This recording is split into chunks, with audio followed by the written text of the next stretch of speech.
many of you, like me, have been in toxic relationships and wondered, well, one, the pain of it, or not noticing it to start with, but then how do you get out of them and how do you heal from them?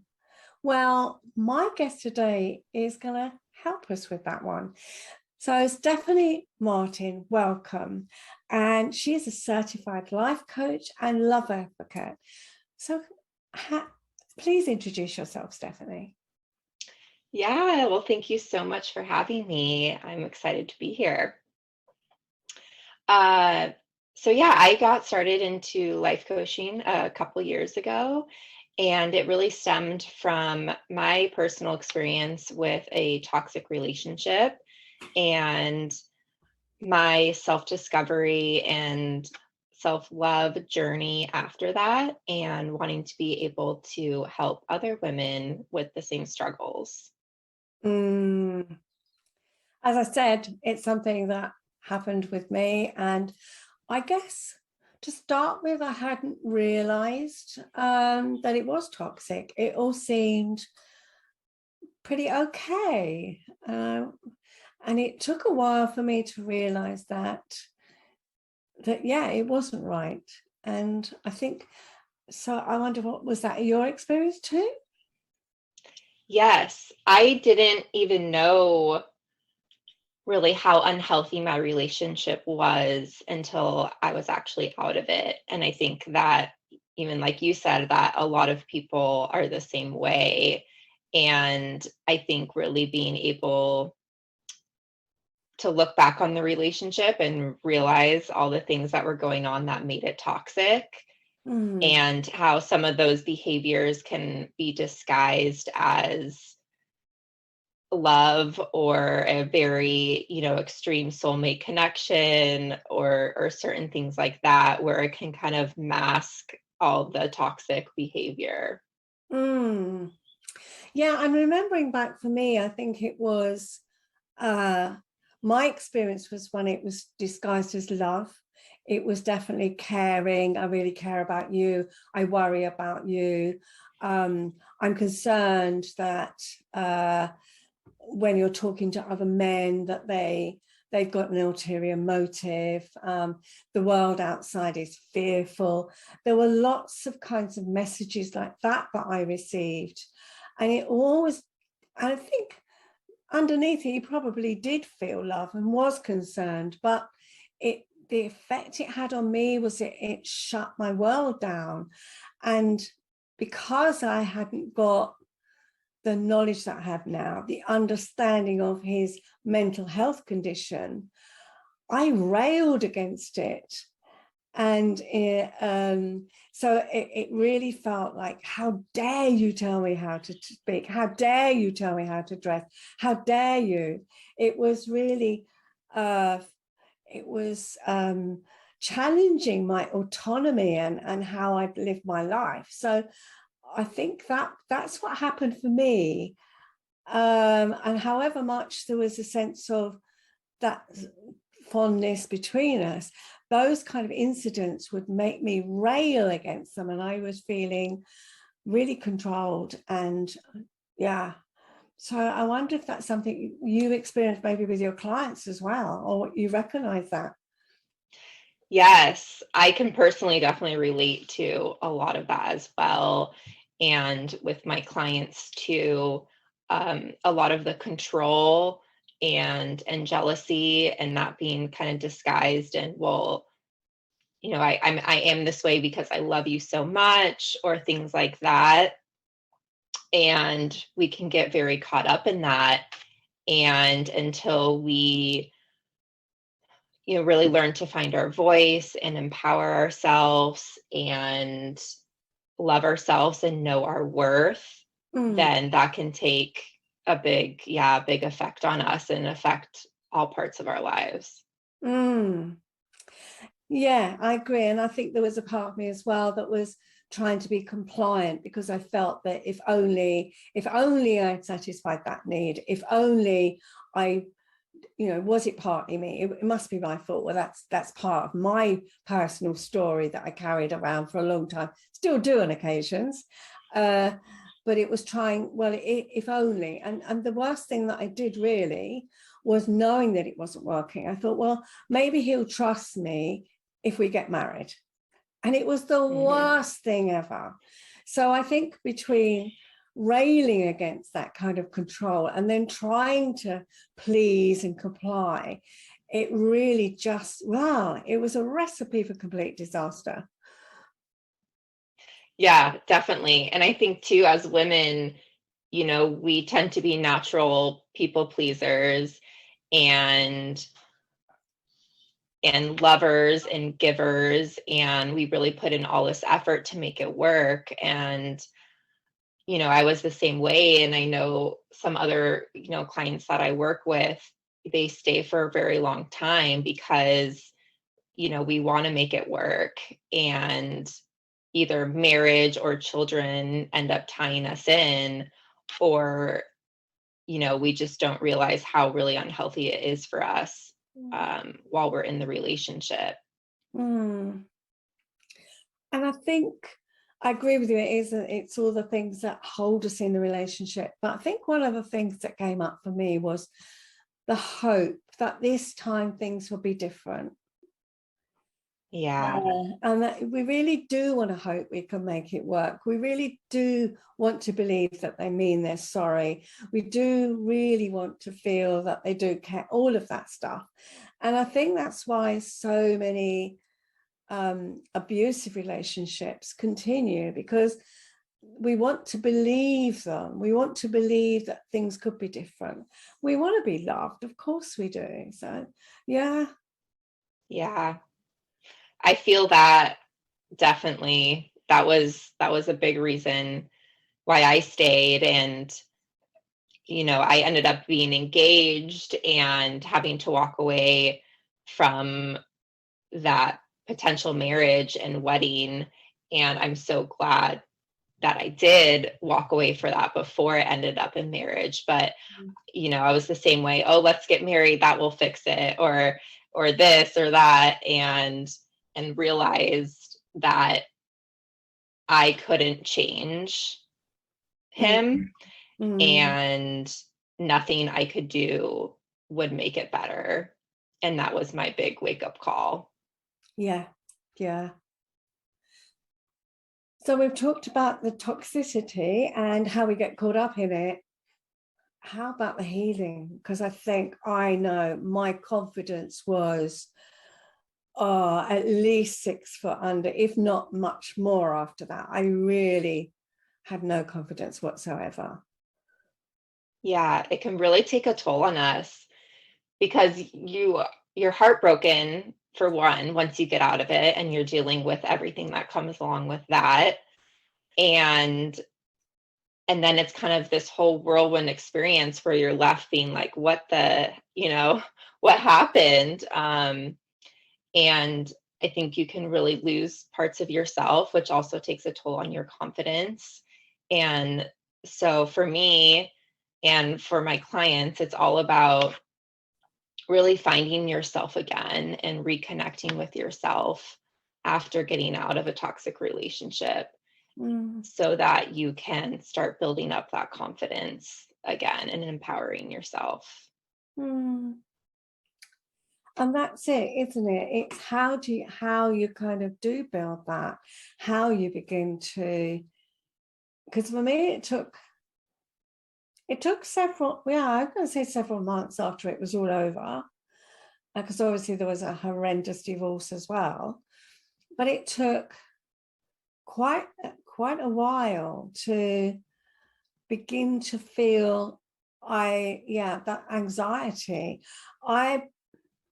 I moved house, and I was so concerned that he would find me, that I was scared of my own shadow. I was scared of coming into the house, that somebody might be lying in wait.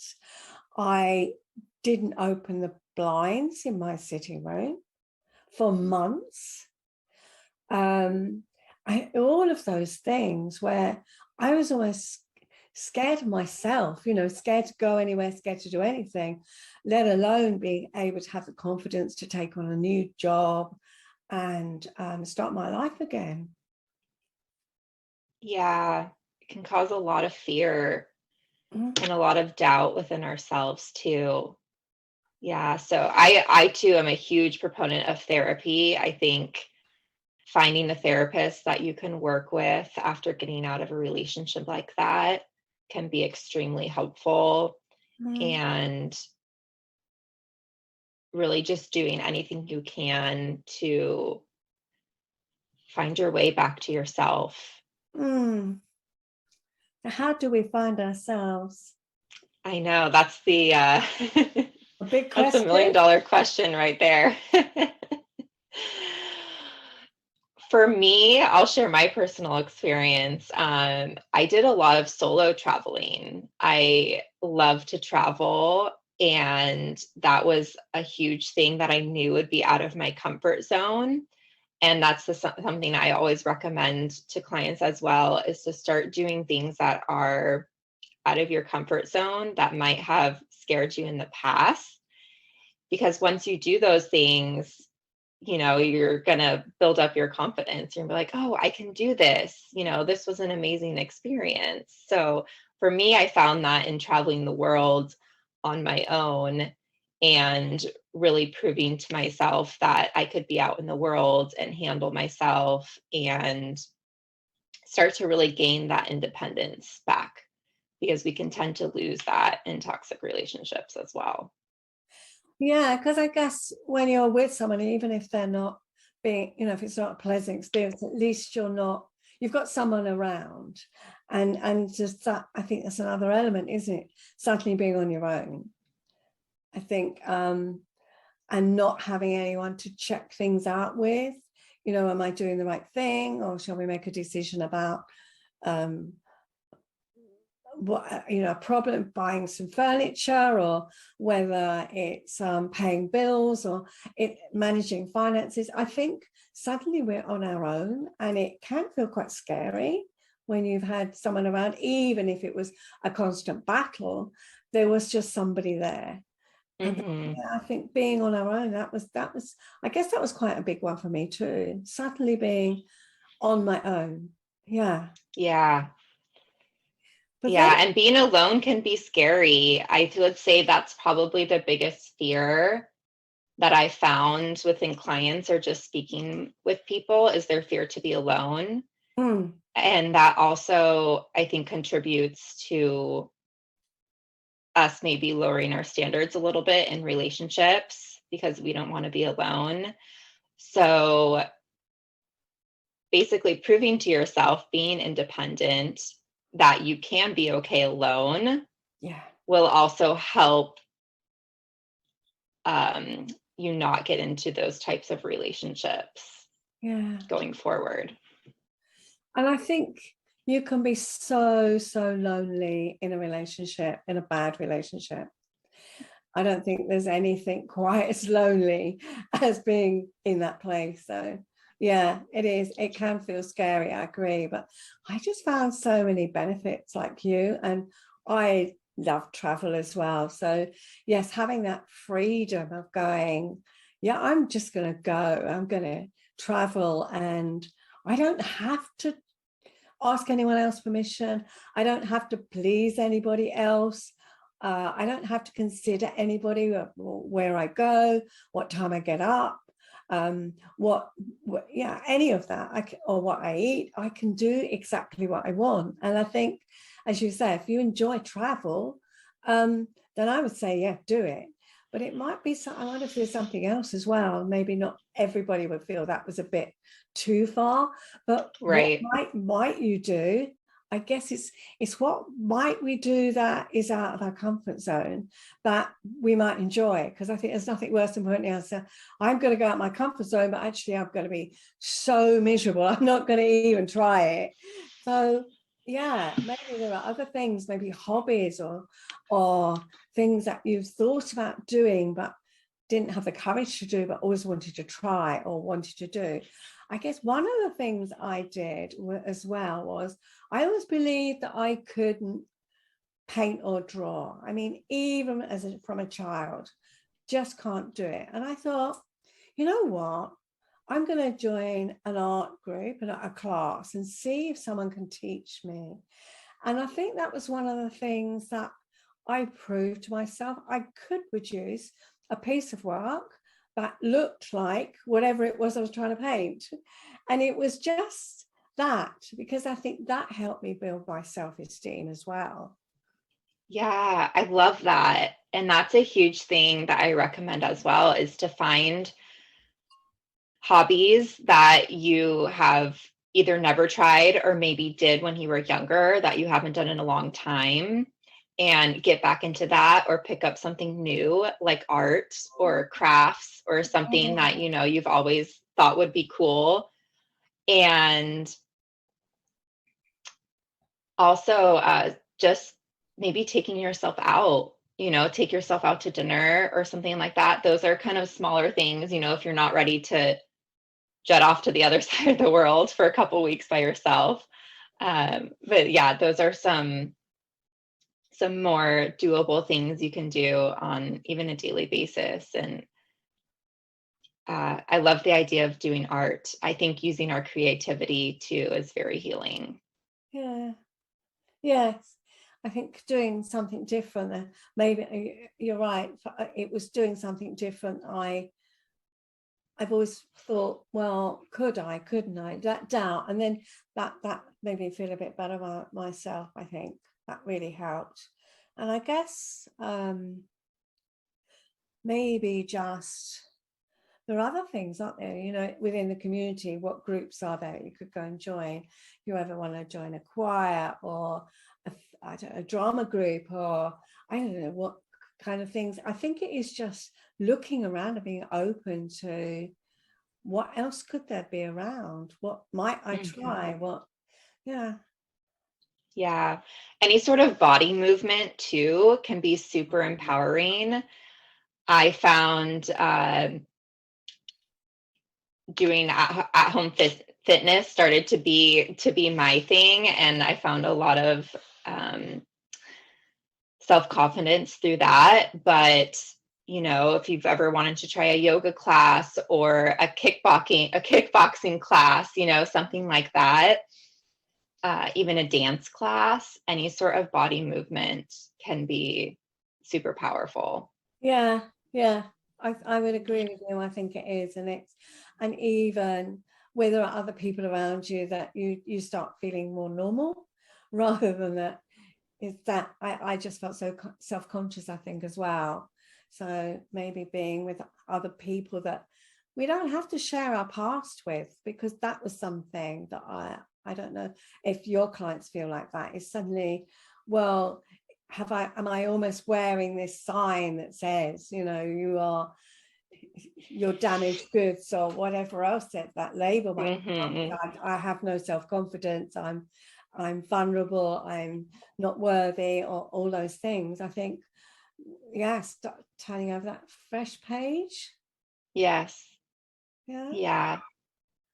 And becoming like your own best friend, I like to say. It sounds cheesy, but I think that's really big. And that's what you start building when you spend time alone or doing things that are going to build up your confidence, getting out of your comfort zone. You really start to build that trust back within yourself and have that connection with yourself that you may have not have felt in a really long time. Yeah. And our best friend will be so much kinder to us than we are to ourselves. Yes, that's a big thing too, working on how you talk to yourself. And that's also a good reminder, if you're your own best friend, then you're not criticizing yourself all the time or getting down on yourself, and that can start to build up some self-forgiveness as well. Yeah,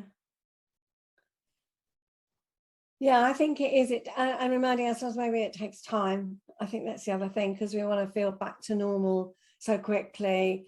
And I know, as I said, it took me quite a while for me to build myself back up. And I think reminding ourselves we're not going to get back to that feeling of, I don't know, some people do. I think they can immediately go back and feel, yeah, I feel great and released. But I think if for those of us that struggled, and I think maybe that being kind and patient.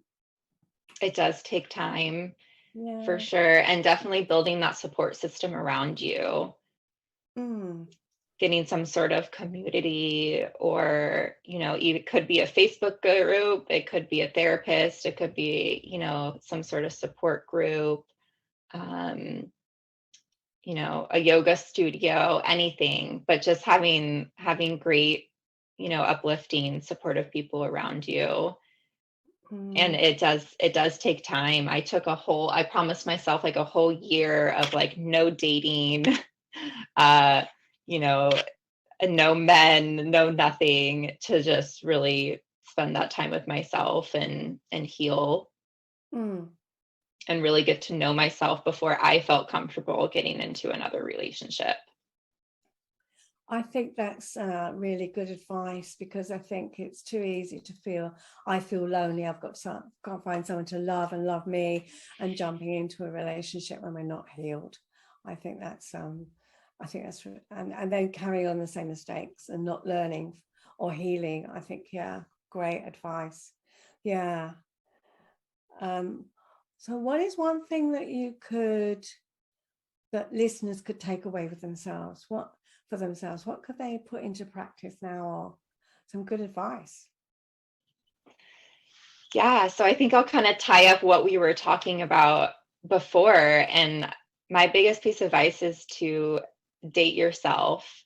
That's what I Mm. like to call it. And to really take that time to get to know yourself again, and maybe bring back some of those pieces that you may have lost, and to start gaining your independence back and showing yourself really the love, caring, affection, respect that you deserve. And yeah, think of it like taking yourself out on dates, and whatever that looks like for you, whether if it's a travel or a new hobby, or just taking yourself out for ice cream or Mm. dinner, or a hike, just anything that really brings you joy, and find your way back to yourself. And that's going to build confidence and self-love and your self-worth. That's really good advice. I really like that. Yeah. I like the idea of dating ourselves. I think and that almost feels about self-love, because if we're dating, it is about self-indulgence, being nice to ourselves, and treating ourselves well. So yeah, I like that. Yeah. Okay. So if people want to know more about Stephanie, I'm going to put all the details in the show notes, so you can learn more about her and whether you'd like to contact her and find out how you might be able to work with her. But one easy way, Stephanie, that people can contact you if they're just listening. Yeah, so you can head to my website. It's stephaniemartincoaching.com. I have a free meditation on there as well. And if you want to book a discovery call or check out my program, Liberated and Loved, that's all on my website. That's fantastic. Thank you so much today, Stephanie, for being my guest, and thank you. Thank you so much for having me.